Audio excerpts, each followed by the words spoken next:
핵전쟁까지 불사하겠다 이런 발언을 하면서 정말 핵전쟁까지 가는 거 아니냐 하는 그런 정도까지 갔었죠. 언제든지 공습도 할 수 있고 심지어 이제 지상군을 동원한 침공까지 가능한 수준으로 전력은 배치한 상태예요. 푸틴이 그런 걸 모를 리가 없죠. 러시아가 군사적으로 개입할 가능성이. 트럼프 대통령이 마두로 대통령의 권력 유지가 오래가지 않을 것이라고 말했습니다. 어떤 배경 때문일까요?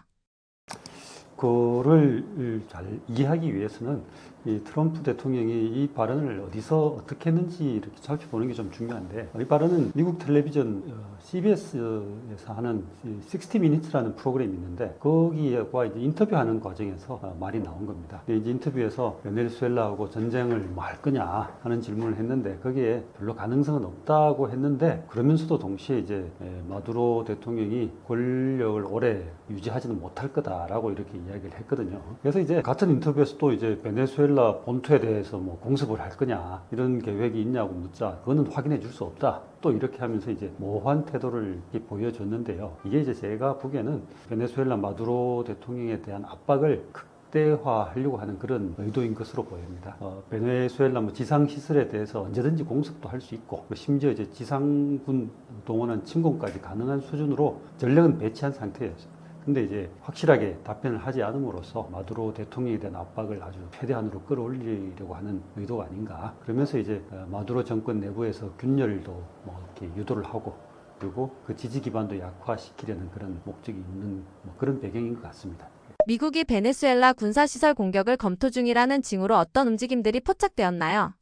가장 대표적인 것으로 미국이 카리브해, 사실은 그 카리브해가 바다 섬들이 많이 있는데 그 섬에 굉장한 군사력을 지금 동원을 하고 있는 중입니다. 예를 들어서 항공모함 전단 중에 사실 미국이 보유하고 있는 항공모함 중에 가장 큰 제랄드 포드 항공모함이라고 있는데 이 항공모함을 모함으로 하는 전단을 출동시켜가지고 그쪽으로 지금 항해 중인데 아마 곧 도착할 거라고 예상되고 있습니다. 이 항모 전단에는 항공모함뿐만 아니라 구축함도 한 5척 정도 이렇게 구성이 되어 있고 강력한 군사력인데요. 동시에 전함이나 핵 추진 잠수함, 폭격기, 전투기, 드론 뭐 이런 각종 전투 화력들을 집결시키고 있는 상황입니다. 그리고 또 병력 또한 한 10,000명 정도를 이미 이제 함선이나 근처에 있는 푸에르토리코, 이제 미국령이죠. 푸에르토리코에 집결을 시키고 있는 상태라서 지금 언제든지 군사 행동을 일으킬 수 있는 뭐 그런 상황이라고 볼 수 있죠. 또 이제 이전에 미국 중앙정보국이죠. CIA의 베네수엘라 안에서 국내에서 비밀 작전을 수행할 수 있도록 승인까지 한 상태죠. 비밀 작전이란 거는 뭐 우리가 흔히 스파이 영화에서 많이 보는 요인 암살이라든지 정부 전복 기도 뭐 이런 것까지 다 포함되는 거라서 어떤 상황까지 일어날 수 있는지는 잘은 모르는 상황입니다. 그리고 이제 또 이 공습 같은 것이 있을 때 필요한 예비적인 작전으로 타겟 목표물을 지금 식별하고 있는 중이라고 뭐 이야기가 나오고 있습니다. 실제 행동에 나선다면 전면전이 아니라 짧고 정확한 표적 타격이 거론되는 이유는 무엇인가요? 미국이 사실은 압도적인 군사력을 보유를 하고 있죠. 그런데 아무리 압도적인 군사력을 가진 미국이라고 하더라도 베네수엘라와 같이 이렇게 나라의 모양을 갖춘 그리고 인구도 꽤 되는 나라를 상대로 전면전을 벌인다는 것은 굉장히 큰 부담이 있습니다. 우리가 뭐 최근에도 봤듯이 이라크 전쟁이나 아프가니스탄 전쟁에 의해서 미국도 한번 전쟁에 들어가면은 그걸 끝내고 나오기가 굉장히 어렵습니다. 그리고 이제 전쟁을 수행하는 것 자체에 이제 정치적인 부담, 경제적인 부담도 꽤 많이 있는 것이죠. 왜냐하면 미국은 전쟁을 선전포고를 할 때 반드시 의회의 승인이 필요합니다. 그 전에는 전쟁에 들어갈 수가 없는 거죠. 그래서 전면전이 아니라 그냥 군사행동, 어떤 적당한 목표에서 군사행동을 일으킬 가능성이 높은데 아마 베네수엘라 같은 경우도 본토를 타격할 경우에 어느 정도 이제 전략적 목적을 일단 설정해 두고 그것을 달성하는 국지적인 군사행동 정도가 가능성이 높지 않을까 그렇게 거론을 많이 하고 있죠. 베네수엘라는 미국의 압박에 어떻게 대응하고 있나요?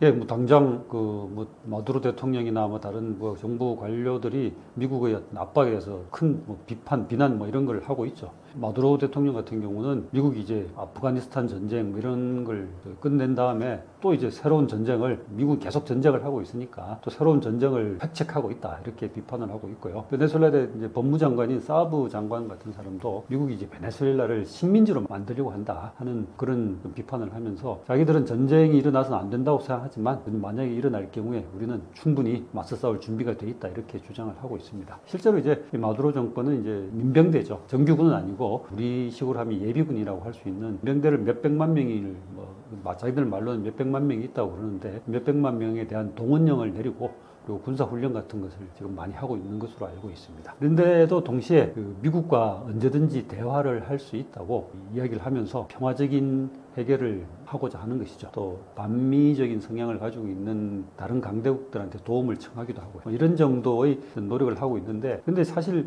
미국이 지난 9월 이후로 마약 운반선이라고 이렇게 지목된 선박들을 폭격을 하고 그래서 되게 많은 사람이 죽었어요. 60여 명 이상이 이제 죽은 사망자가 발생을 했는데 이런 행동에 대해서는 뭐 어떤 대응도 하지는 못하고 있는 상황입니다. 러시아가 외교적 지지는 표명했지만 직접 군사 개입이 어렵다는 평가는 어떤 이유에서 나오나요? 근데 뭐 러시아도 이미 지금 우크라이나하고 전쟁을 치르고 있는 중이죠. 그런 상태에서 또 다른 남의 나라 전쟁에 개입을 할 뭐 군사적인 여력은 뭐 거의 없을 것으로 보이고요. 또 러시아와 카리브해 베네수엘라 거리가 머니까 여기에 이제 군사적으로 직접 개입을 할 뭐 어떤 능력은 전혀 없는 것으로 보입니다. 또 이제 이게 역사를 좀 보면은 미국이 중남미를 이렇게 생각하는 방식은 사실은 우리가 지도에서 보는 것과는 조금 다릅니다. 미국은 건국 초부터 이렇게 나라를 영토를 넓혀가는 과정에서 1900년 초에 스페인과 이제 큰 전쟁을 일으킵니다. 전쟁을 일으켜서 스페인이 이제 거기서 패퇴하면서 중남미에서 스페인의 어떤 영향력이 완전히 사라져버리고 그때 이제 그 뒤로 미국은 중남미를 그냥 자기의 어떤 뒷마당, 실제로 그런 표현을 비공식적으로 많이 씁니다. 백야드라는 표현을 쓰는데 뒷마당 정도로 이렇게 생각을 하는 거죠. 이제 그런 상태에서 시청자분들 중에 잘 아는 분도 계시겠지만은 쿠바 미사일 위기라는 게 1960년대 발생을 합니다. 그때 이제 쿠바가 혁명이 일어나고 좌파 혁명이죠. 혁명이 일어나고 소련과 이제 밀착이 되면서 소련의 미사일을 쿠바로 이제 배치하겠다. 그렇게 이야기를 하면서 이제 미국과 소련이 직접 맞붙는 그런 상황이 됐어요. 그 당시에 이제 대통령이 존 F 케네디인데 케네디가 핵전쟁까지 불사하겠다 이런 발언을 하면서 정말 핵전쟁까지 가는 거 아니냐 하는 그런 정도까지 갔었죠. 결국 그때 소련이 물러섭니다. 이런 역사적인 전례가 있는데 뭐 푸틴이 그런 걸 모를 리가 없죠. 그래서 이런 지금 우크라이나 전쟁도 하고 있고 그리고 먼 지역에서 이러한 역사적 배경을 가지고 있는 지역에 러시아가 군사적으로 개입할 가능성은 거의 없지 않나 이렇게 보여집니다. 앞으로 미국과 베네수엘라 관계에서 어떤 점을 눈여겨봐야 할까요? 이게 사실은 미국이 베네수엘라를 지목을 하고 있는 것이 이유가 마약과의 전쟁 이런 뭐 명분으로 이렇게 베네수엘라를 지목을 했는데 미국으로 유입되는 마약의 어떤 주요 통로는 베네수엘라 아니거든요. 이게. 그래서 미국이 세계 뭐 여러 국가에서 뭐 이렇게 분석을 하는데 미국이 이게 마약 뭐 이렇게 운반선이라고 하면서 이렇게 카리브해를 이렇게 폭격을 하고 하는 그런 이유가 다른 목적이 있지 않나 이렇게 생각하는 사람들도 꽤 있습니다. 그래서 지금 베네수엘라의 마두로 정권이 국제적으로 공인을 받지 못하고 있는 그런 경우가 좀 있거든요. 이게. 지난 선거 자체가 부정선거였다. 실제로 공정선거도 아니었고 자유선거가 아니었다. 그래서 이제 정권 자체가 좀 정통성이 약한 상태라서 미국이 어떤 마두로 정권 교체를 위해서 마약과의 전쟁을 이용하는 것이 아닌가 이렇게 생각을 하고 있습니다. 그래서 당장 직접적으로 군사 전면전을 일으켜서 마두로 정권을 끝내고 이러지는 않겠지만 장기적으로 그런 목표를 가지고 움직이지 않을까 이렇게 생각이 되고 있습니다. 트럼프 대통령이 이재명 대통령의 선물에 크게 만족한 이유는 무엇이라고 보시나요? 국민들도 다 보셨지만 반짝반짝하는 훈장하고 금과 모형을 이렇게 전달했는데 이재명 대통령이 에이펙 정상회담을 맞이해가지고 트럼프에게 준 금관이나 무궁화 훈장이죠. 우리나라 최고 훈장, 무궁화 훈장은 이제 사실은 한국에서 최고의 어떤 전통 권위 이런 것이 담겨 있는 그런 거죠. 그래서 이런 것들이 트럼프가 평소에 좋아하는 그런 어떤 상징적인 지위, 뭐 권위 이런 이미지에 아주 잘 부합하는 것으로 이렇게 보여집니다. 사실 우리가 미국에서 일어나는 것에 대해서 모든 걸 잘 알고 있지는 못하지만 그 언뜻 이렇게 뉴스를 통해서 들리는 것으로 이제 추정을 해보면은 트럼프가 그 국내 정치나 또는 뭐 국외 정치나 이 모든 측면에서 자신의 그 권위 이런 걸 굉장히 강조하는 것으로 알려져 있지 않습니까? 그래서 이제 그러한 어떤 권위를 강조하는데 무궁화 훈장이라든지 또는 그 금빛 찬란한 금관 모형 이런 것들이 굉장히 일단 어필을 한 것이 아닌가 이렇게 생각하는데요. 뭐 이 트럼프 대통령은 또 특히 뭐 황금, 금장식 그리고 이런 걸 좋아하고 평소에 말을 할 때도 예능 프로그램 프렌티스죠. 미국에서 유행했던 그 프렌티스라는 예능 프로그램에서 그걸 진행했던 사람답게 제스처도 뭐 크고 화려하고 뭐 이런 걸 좋아하는 것으로 잘 알려져 있거든요. 그래서 이번에 이 한국이 정상회담을 하면서 그걸 잘 맞춰가지고 금관, 왕관이지 않습니까? 왕관을 이렇게 준비했다는 것이 아마 트럼프한테 굉장히 만족스럽지 않았을까 이렇게 보여집니다. 하여튼 일부 보도를 보면은 트럼프가 이걸 받고 눈이 동그래졌다는 뭐 이야기가 많이 나오지 않습니까? 그리고 그러면서 동시에 이 트럼프가 진짜 훌륭하다, 특별하다. 이게 미국 애들이 주로 쓰는 표현이거든요. It's so special, it's real special 뭐 이렇게 이야기하는데 이런 보도가 나오는 걸 보면은 이게 트럼프가 정말 만족했다 이런 것으로 보여집니다. 그리고 뭐 동시에 조금 더 이 생각을 좀 더 해보면은 무궁화 대훈장이라든지 이런 금관 모형 선물이 한국하고 미국 사이에 어떤 여러 가지 협상이 이루어지고 있는 상황이죠. 관세 협상이라든지 그리고 정상회담 중에 이재명 대통령이 던진 것이긴 하지만 그 원자력 추진 잠수함 그것에 대한 이야기 뭐 이런 것들이 막 이야기가 되면서 사실은 끝 마무리가 되고 있는 상황인데 그 상황에서 어떤 반짝반짝하는 화려한 선물을 받으면서 트럼프가 내가 그동안 한국과 했던 협상 뭐 이런 것들이 훌륭하게 이제 끝나는구나 이러한 생각으로 이러한 감정으로 이렇게 연결됐지 않았을까. 그래서 이제 선물이 훨씬 더 만족스럽게 느껴지지 않았을까 이런 분석도 좀 있습니다. 요약을 좀 해보면은 트럼프가 특히 만족한 이유가 좋은 선물을 받았다 이런 차원에서 그치는 게 아니라 이제 자기가 가지고 있는 권위가 국제적으로 드러난다. 그리고 내가 독보적이다. 그리고 외교적인 성취 또한 훌륭했다. 이런 것이 이제 선물을 통해서 느껴져서 만족스러워하지 않았을까 이렇게 보여집니다. 한국의 선물이 좋았다는 평가 함께 일본이 준 선물과 많이 비교를 하고 있습니다. 해외의 반응은 어떤가요?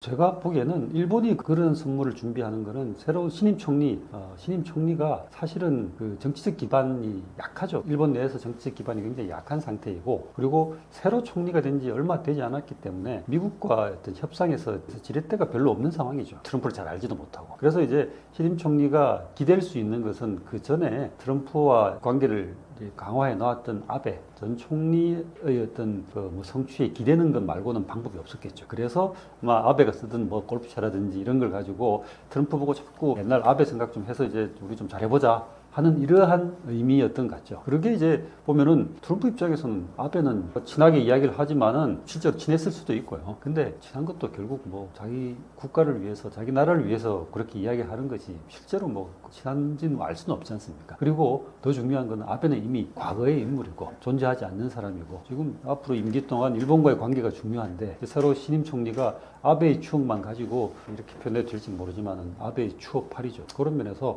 한국과 많이 비교가 되지 않나 이렇게 생각을 합니다. 트럼프 대통령에게 수여된 대훈장과 천마총 금관은 각각 어떤 의미를 갖고 있나요? 무궁화 대훈장은 사실은 대한민국에서 가장 높은 수준의 그 국가 훈장이죠. 그래서 이제 가장 높은 수준의 국가 훈장을 외국 대통령에게 전달한다, 수여한다 이런 것은 그냥 예우는 아니죠. 예우가 아니고 한국과 미국과의 관계가 그만큼 특별하다, 동맹 관계다 그런 측면에서 트럼프에게 그런 메시지를 확실하게 전달하는 거죠. 당신은 우리한테 굉장히 특별하고 최고 수준의 파트너다. 이러한 의미를 전달하고자 하는 상징적인 행위가 아니었나. 이렇게 볼 수 있고요. 훈장이 결국 이제 트럼프 개인한테 주는 거잖아요. 물론 미국 대통령이라서 주는 거지만 개인한테 주는 것으로서 한국이 당신을 아주 극상으로 최상으로 존중하고 심지어 존경까지 하고 있다. 그래서 한미 관계는 특별하니까 더욱더 잘해보자 하는 의미를 가지고 있었겠죠. 근데 이제 천마총 금관은 사실은 우리는 어릴 때부터 그 교과서에서 많이 봤죠. 봐가지고 금관 하니까 번쩍번쩍 아유 훌륭하다 이렇게 하는데 또 정부에서 한국 정부에서 의미를 이렇게 해석한 걸 보면은 금관이 통일신라 왕권의 어떤 위엄을 그대로 보여주는 것이고, 특히 이제 하늘과 땅을 잇는다는 어떤 권위적인 상징성을 담고 있다고 뭐 설명을 했습니다. 또 이제 한반도를 지금 최초로 통일한 국가죠. 통일을 함으로써 그 전까지 있었던 계속되는 국가 간의 전쟁 이런 것을 종식시킴으로 해서 한반도의 평화를 처음으로 가져왔다. 역사 시대에서 처음으로 가져왔다라고 이제 하는 신라의 어떤 의미를 금관에 담아서 한반도 평화를 위해서 우리 좀 더 노력을 해보자 하는 의미에서 트럼프에게 전달하는 것이 아닐까, 이렇게 많이들 분석하고 있습니다. 그래서 이제 선물이 그냥 단순한 기념품 뭐 이런 것으로 그치는 것이 아니라 과거의 어떤 이런 1500년 전에 신라가 이룩했던 그런 평화에서 나온 그런 금관을 통해서 이제 우리 한국이 한반도의 평화 또는 나아가 동북아 전체의 평화를 위해서 트럼프와 함께 미래를 한번 잘 열어보자 하는 의미를 이렇게 내포하고 있다고 그렇게 보여집니다. 근데 이게 이 선물이 꼭 이렇게 우리가 의도했던 그러한 뭐 이런 반향을 일으킨 것만은 아닙니다. 이게 트럼프는 매우 좋아했다고 이야기를 하는데, 제가 뭐 그 뒤를 이렇게 보면은 미국 안에서 이걸 보고 트럼프한테 너무 아부를 한 거 아니냐, 한국에서. 그래서 이제 미국의 이제 일부 그 코미디 프로그램 이런 데서 풍자나 뭐 조롱을 하기도 많이 하는 것으로 알고 있습니다. 왜냐하면 이제 미국에 지금 트럼프가 집권한 이후 이제 거의 한 1년이 다 돼 가는데요. 1년 동안에 뭐 시위 일어난다고 미국 국내에서 일어나는 시위에 군을 투입하고, 주방위군, 그것도 군대죠, 그죠? 군을 투입하는 뭐 이런 방식으로 어떻게 보면은 군의주의적인 어떤 통치 방식이 이루어지고 있는데, 여기에서 미국 사람들이 굉장히 큰 반발을 하고 있는 상황이거든요. 그래서 지금 뭐 지난 뭐 몇 주 전에도 그런 어떤 큰 시위가 미국 곳곳에서 벌어졌는데, 미국의 왕은 없다. 그러니까 트럼프가 왕 노릇하고 있다. 미국의 왕은 없다는 뭐 이런 노킹 무브먼트가 벌어지고 있는 그런 상황인데, 근데 하필 또 한국에서 선물한 게 왕관이었습니다. 그러니까 그 선물하고 난 다음에 그 금관, 신라 금관을 쓴 그걸 이제 AI로 만들어가지고 막 유포가 되고 있고 막 그런 것이 나오고 있는 상황이죠. 그래서 그 미국 국내에서 우리가 생각했던 그런 것과는 다른 그런 반향도 일어나고 있는 것으로 알고 있습니다. 한반도 평화 정착을 위해 어떤 역할들이 중요하다고 보시나요? 무엇보다도 일단 남과 북의 어떤 지금 대치하고 있는 상황인데, 이 대치하고 있는 상황에서 이제 긴장이 계속 지속되는 것보다는 이 긴장을 좀 해소를 하고 그러기 위해서 이제 남북 간의 관계가 지금보다는 개선되는 방향으로 진행돼야지 아무래도 평화 쪽으로 갈 수 있겠죠. 사실은 그걸 위해서 이제 남한과 북한 간의 어떤 직접적인 또는 간접적인 대화, 그리고 동시에 군사적인 충돌은 좀 아무래도 피하는 그런 방향, 그리고 가능하다면은 지금은 사실은 가능해 보이지는 않지만 장기간 어떤 노력을 통해서 문화적인 또는 인도적인 교류 같은 것이 좀 필요하다고 보여집니다. 그리고 북한에서는 핵탄두 계속 개발하고 있고, 그리고 핵무기를 포기하려는 의사는 전혀 없지만, 그럼에도 불구하고 한반도 안에서 이 핵무기가 없어지는 그런 비핵화를 달성하려는 그런 노력이 좀 필요하고요. 이게. 그리고 주변국, 미국을 포함해서 일본이나 중국, 러시아 이런 주변국들이 잘 협력을 해서 이게 이 긴장을 좀 지금보다는 완화하는 그러한 방식으로 진행돼야 되겠죠. 그래서 이번에 그 에이펙 정상회담에서 이재명 대통령이 미국과도 정상회담을 하고 중국과도 정상회담을 하고 그랬는데, 그러한 과정을 통해서 미국이나 중국 이런 주변국들이 협력해서 한반도 평화를 좀 더 정착시켜서 나가는 그런 방향이 필요하지 않을까, 이렇게 생각합니다. 이번 한미 정상회담 통해서 드러난 대한민국 외교 수준은 어떻게 평가받고 있나요? 이번에 뭐 에이펙 한미 정상회담뿐만 아니라 한중국 정상회담, 다자간 뭐 에이펙 정상회담 이런 걸 통해서 사실은 한국 외교 수준이 제가 예전에 봐왔던 것보다는 훨씬 더 높아진 것으로 보입니다. 사실은 이재명 대통령이 새로 정부를 구성한 지도 얼마 되진 않은 짧은 기간이었죠. 그죠? 근데 짧은 기간에서 미국이라든지 중국 이런 초강대국들과 정상회담을 성공적으로 끝났다는 것 자체만으로도 굉장히 큰 어떤 성과라고 평가할 수가 있습니다. 그리고 이제 특히 이제 미국과의 어떤 협상이 지금 쉽지는 않았지만 힘든 그 관세 협상을 거의 잘 마무리 지음으로 해서 특히 한국의 외교 능력 이런 것들이 훨씬 더 좋은 평가를 받지 않았나, 이렇게 생각합니다. 핵 추진 잠수함은 쉽게 말해 어떤 배인가요? 핵 추진 잠수함에서 처음 이야기 나왔을 때 이게 무슨 일인가 싶었지 않습니까? 근데 그 이유가 제가 보기에는 핵이라는 말 때문에 그런 것 같아요. 우리는 핵 추진 뭐 이렇게 하면 당장 핵무기, 히로시마, 나가사키 이런 게 떠오르기 때문에 핵 추진 잠수함이라 그러면 굉장히 심각한 충격으로 다가오는데, 사실 그래서 오늘 보니까 정부에서 정확한 공식 명칭을 핵 추진 잠수함이라고 하지 않고 원자력 추진 잠수함 뭐 이렇게 이야기를 하기로 했다 그러더라고요. 이게 사실 그 말이 더 정확한 느낌을 주는 거라고 봐요, 저도. 왜냐하면은 우리 저 발전소 있지 않습니까? 그것도 다른 말로 하면 핵 발전소죠, 그죠? 그 원자력 발전소는 우리가 뭐 핵무기를 만드는 데 쓰는 건 아니니까요, 그죠? 이제 잠수함도 그핵 추진 잠수함은 그냥 잠수함하고 똑같은데 연료를 이제 원자력 발전을 통해서 쓴다, 이런 의미에서 이 기존의 일반 잠수함하고 다르다는 것이죠. 그래서 이제 어떤 사람들은 뭐 이렇게 이야기합니다. 보통 잠수함은 디젤 연료를 쓰죠. 디젤 연료라는 게 결국 뭐 석유에서 나오는 그런 화석 연료죠, 이게. 근데 디젤 연료를 쓰면은 일단 디젤 연료를 계속 어디선가 공급을 받아야 되지 않습니까? 디젤 가져와야 되는데, 그러려면은 최소한 뭐 얼마에 한 번씩 지상에 나와서 연료 공급을 받아야 되는데, 그 대신에 원자로를 이제 하나 갖고 다니는 거죠. 잠수함. 원자로를 갖고 다니면은 거기에 들어가는 원자력 핵 발전소 연료는 아주 적은 분량을 가지고도 사실은 거의 영구적으로 쓸 수가 있는 그런 거기 때문에 활동이 훨씬 더 장기간에 걸쳐서 이루어질 수가 있고, 그런 의미에서 굉장히 큰 어떤 전략적인 의미를 가진다고 하죠. 그래서 이제 한마디로 말하면 핵 추진은 이제 핵무기가 전혀 아니고, 그리고 뭐 그냥 디젤 연료 대신에 원자력 발전소, 작은 소형 발전소를 하나 가지고 다닌다, 이렇게 생각하면 될 것 같습니다. 이 배가 생기면 우리나라가 더 안전해지는 이유는 무엇인가요?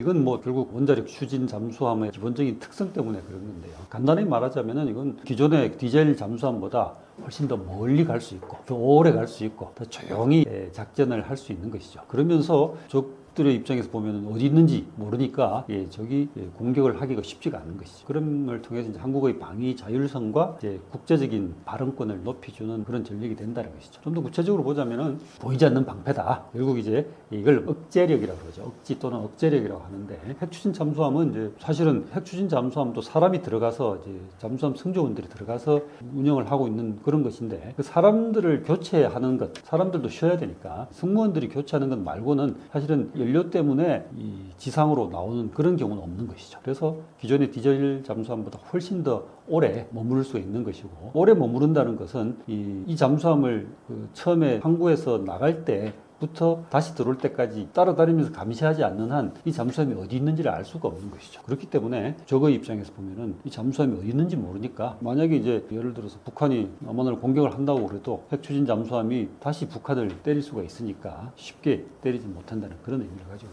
이제 그 같은 이유로 이제 멀리 가서 오래 싸울 수가 있고, 그리고 수중 전력 중에서도 이제 빨리 움직일 수가 있기 때문에 대응 속도가 빨라지겠죠. 빨리 움직인다는 것은 뭐 그 속도가 빠른다는 것도 있지만은 사실은 이미 해저에서 이미 움직이고 있는 상황이기 때문에 대응 속도가 빠르다는 것이죠. 다른 디젤 잠수함 같이 항구에서 나갈 그런 속도가, 그런 노력이 필요하지 않기 때문에 속도가 더 빠르다는 것이죠. 그리고 핵 추진 잠수함, 원자력 추진 잠수함은 사실은 그 전략 무기로 취급이 됩니다.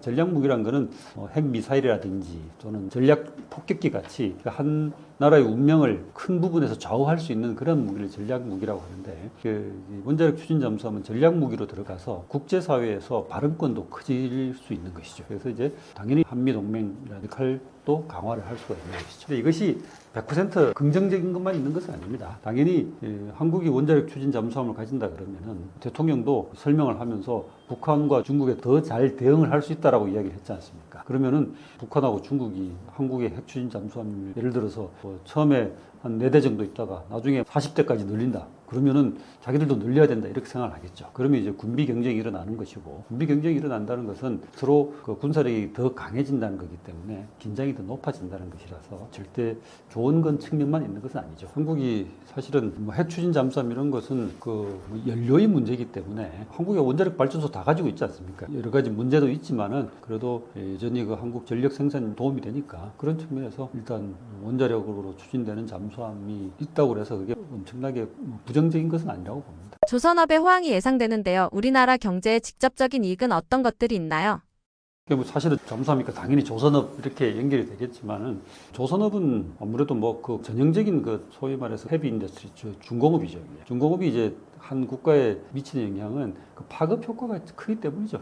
좀 세부적으로 보자면은 예를 들어서 자동차도 마찬가지인데, 자동차 만들면은 부품이 엄청나게 많이 들어가지 않습니까? 그래서 이제 당연히 이제 그 부품을 만드는 그런 업체들이 또 성장을 하게 되고, 그러면서 고용도 늘어나게 되고 그런 영향을 가지게 되죠. 그걸 이제 파급 효과라고 그러는데, 조선은 차보다 훨씬 더 크니까 당연히 그런 어떤 파급 효과가 더 크게 되겠죠. 그리고 이제 조선업은 주로 이제 국내 소비용뿐만 아니라 상당 부분 해외 수출하는 것이기 때문에 수출에 의존을 많이 하고 있는 한국 입장에서는 큰 도움이 되는 것이죠. 그리고 조선도 사실은 모든 게 다 이렇게 고부가가치는 아닙니다. 조선업 중에서도 일부 저부가가치도 있고 고부가가치가 있는데 한국이 지금 가지고 있는 기술 또는 뭐 지향하는 방향 이런 것은 높은 부가가치 쪽이기 때문에 이런 제조업 육성하는 데도 큰 도움이 되지 않을까 이렇게 해석을 많이 하고 있습니다. 예, 그리고 이제 이번에 트럼프 대통령이 당선되고 꾸준히 이야기가 나왔지만 미국이 한국과 조선 협력을 하겠다 이런 이야기를 많이 했지 않습니까? 근데 그 이유가 중국이 조선업을 엄청나게 이게 역량을 강화시키면서 배를 엄청나게 찍어내고 있거든요. 걔들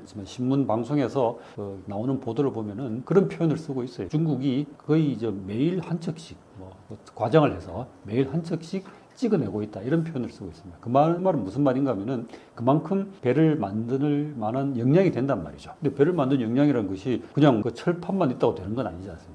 시설이 있어야 되고 그리고 그 시설을 움직일 수 있는 어떤 기술자들이 있어야 되고 인력들이 있어야 되고 그리고 거기에 부품을 공급할 수 있는 업체들이 있어야 되고 이런 게 다 종합이 돼야지 되는 건데 그게 하루아침에 이루어질 수는 없는 거죠. 근데 이제 사실은 조선은 미국이 가장 강력했습니다. 2차 대전 무렵까지는 2차 대전 지나서 어느 정도까지는 미국이 가장 강력했었는데 그 이후에 어느 순간 일본과 그다음에 일본 이후에는 한국 그리고 이제 최근에는 중국이 조선 역량을 강화해서 사실 이 한국, 중국, 일본이 지금 세계 조선의 거의 대부분을 차지하고 있다고 보면 된다고 이야기를 합니다. 이게. 그래서 이제 이런 미국이 한국의 조선 역량을 높이 평가해서 같이 협력을 하자고 하는 것은 결국 안보 문제 때문이죠. 군함, 전함 이런 것을 만들어 나가는데 필요한 역량이 미국으로서는 안 되니까 한국과 협력을 해야 되겠다. 그런 이야기를 하고 있는 것이죠. 그런 의미에서 조선업은 국가 안보 이런 것에도 직접적인 영향을 미친다고 보여집니다. 교수님이 보시기에 K조선의 기술력 및 수출 전망 어떻게 보시나요? 아까도 말씀드렸지만은 세계 조선의 최고 역량을 갖추고 있는 데가 이제 한국, 중국, 일본인데 한국 역량이 부가가치가 높은 그런 선박들을 설계하고 건조할 수 있는 능력을 갖추고 있다고 이야기를 합니다. 우리가 잘 알고 있는 회사들 현대중공업이나 하나오션, 삼성중공업 이런 조선사가 이제 고부가가치라고 하는 LNG 운반선이라든지 대형 컨테이너 이런 선박들을 이미 설계하고 개조해 왔으니까 기술 측면에서는 한중일 중에서도 가장 뛰어나다라는 평가를 하기도 하는데 물론 중국하고 일본이 뛰어난 부분도 있겠죠. 어쨌든 부가가치가 높은 그런 선박들을 설계하고 건조할 수 있는 능력을 갖추고 있다.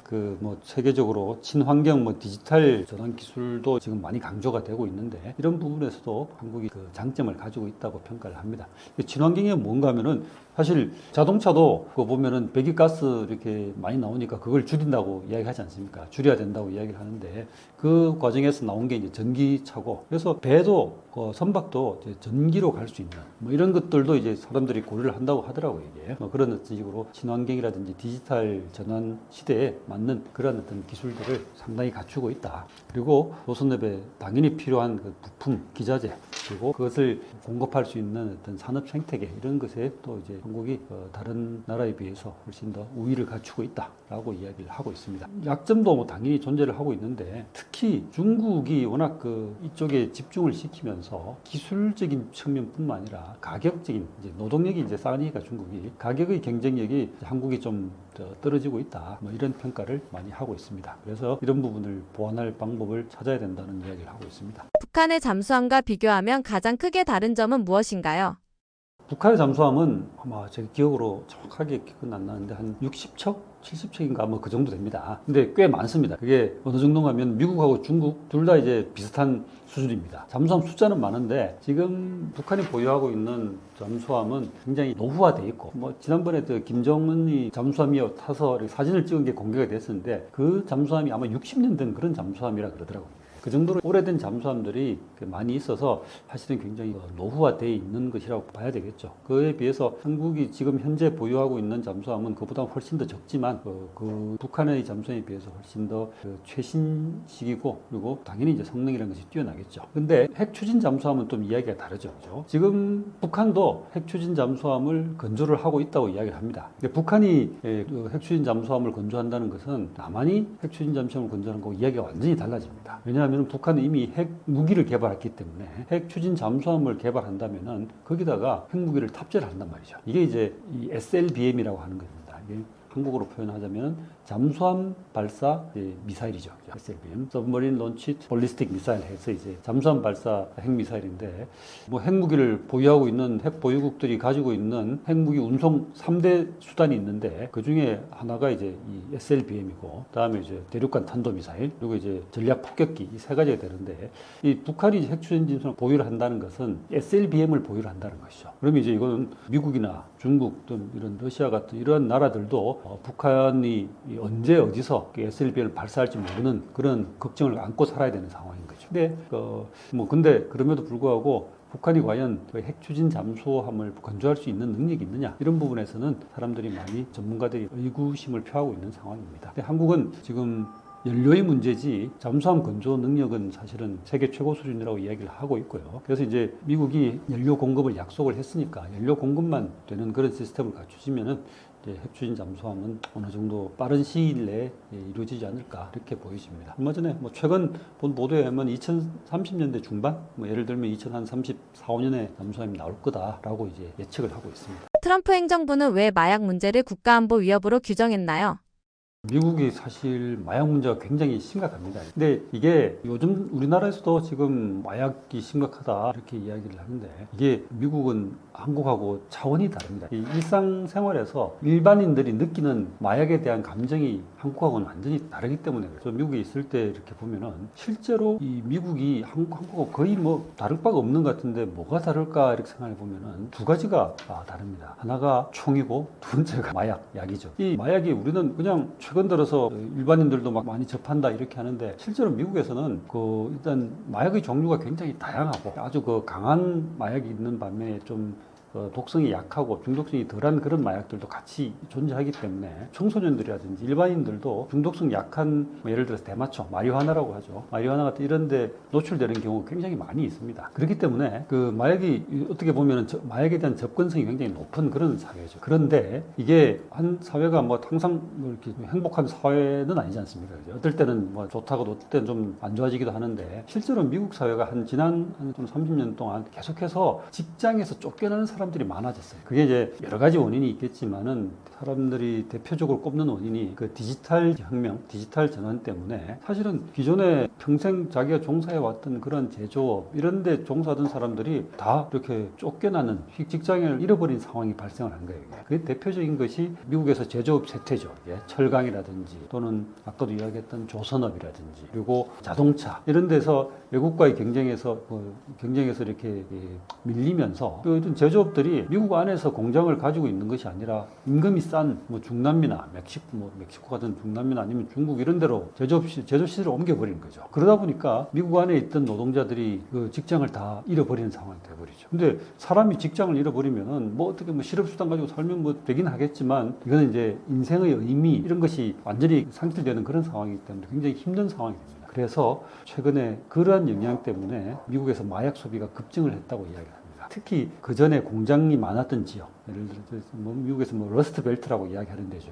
러스트 벨트라든지 애팔레치아 산맥이라고 해서 이제 펜실베니아라든지 켄터키 이런 쪽에 산맥들이 쭉 있는데 그쪽 주변에 있는 그러한 어떤 공업 지역에서 노동자들이 마약에 빠지는 옛날 노동자들이 마약에 빠진 경우가 굉장히 많았어요. 그 중에 대표적인 마약이 오피오이드라고 하죠. 합성 오피오이드라고 하는데 화학적인 걸 통해서 이제 합성으로 만든 오피오이드인데 이게 요즘 많이 알려진 펜타닐이죠.